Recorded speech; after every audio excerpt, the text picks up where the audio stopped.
YCP నేత కొడాలి నాని చాలా రోజుల తర్వాత గుడివాడలో అకస్మాత్తుగా ప్రత్యక్షమయ్యారు. ఓ కేసు విషయంలో హైకోర్టు ఆదేశాలతో షూరిటీ పత్రాలు సమర్పించేందుకు ఆయన గుడివాడ కోర్టుకు హాజరయ్యారు.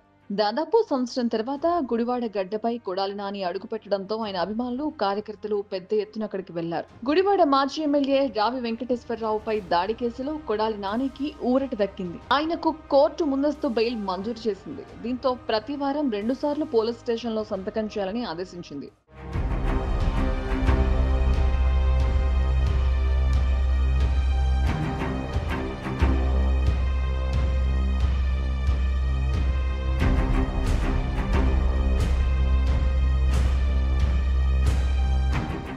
ఇప్పటికే గుండె సంబంధిత సమస్యతో కొడాలి నాని చికిత్స తీసుకుని హైదరాబాద్లోనే ఉంటున్నారు. అనారోగ్యంతో ఉన్నప్పటికీ ఆయనకు అరెస్టు భయం వెంటాడుతుందని రాజకీయ వర్గాలంటున్నాయి. దీంతోనే నాని ముందస్తు బెయిల్ కోసం గుడివాడ కోర్టులో దరఖాస్తు చేసుకున్నట్లు అర్థమవుతోంది. అయితే ఎన్నికల తర్వాత గుడివాడకు దూరంగా ఉన్న నాని ఇప్పుడు మళ్లీ అక్కడ అడుగు పెట్టడంతో రాజకీయ వర్గాల్లో చర్చ మొదలైంది.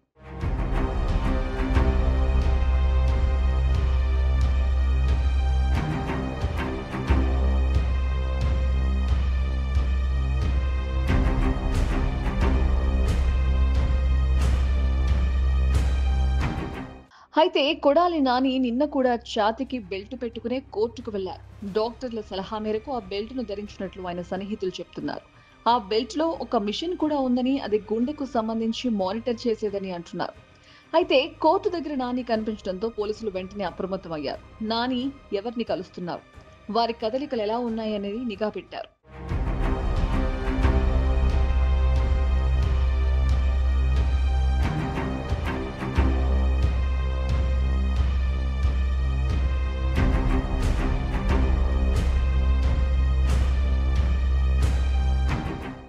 ఏపీలో ఎన్నికల ఫలితాల తర్వాత కొడాలి నాని హైదరాబాద్ లో ఉంటున్నారు. ఈ క్రమంలో ఆయన అనారోగ్యానికి గురై హైదరాబాద్ లోని ప్రైవేట్ ఆసుపత్రిలో చేరారు. అనంతరం మెరుగైన వైద్యం కోసం హైదరాబాద్ నుంచి ముంబైకి తరలించారు. అక్కడ కొడాలి నానికి సర్జరీ చేయగా కొద్ది రోజులు వైద్యుల పర్యవేక్షణలో ఉండి మళ్లీ హైదరాబాద్ వచ్చారు.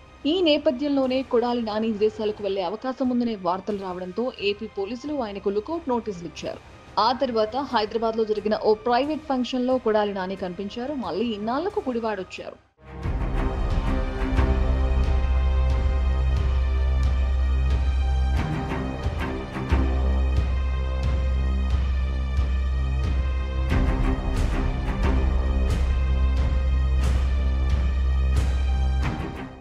ఏది ఏమైనప్పటికీ గత వైసీపీ పాలనలో మాస్ లీడర్ గా అసెంబ్లీని ఊపేసిన కొడాలి నేడు కనీసం సొంత పార్టీ కార్యక్రమాలకు కూడా హాజరు కాకుండా అరెస్టు భయంతో ఇలా పక్క రాష్ట్రంలో ఉంటున్నారని టీడీపీ వర్గాలు అంటున్నాయి. మరి సొంత నియోజకవర్గంలో కొడాలి తిరిగి ఎప్పుడు యాక్టివ్ అవుతారో చూడాలి.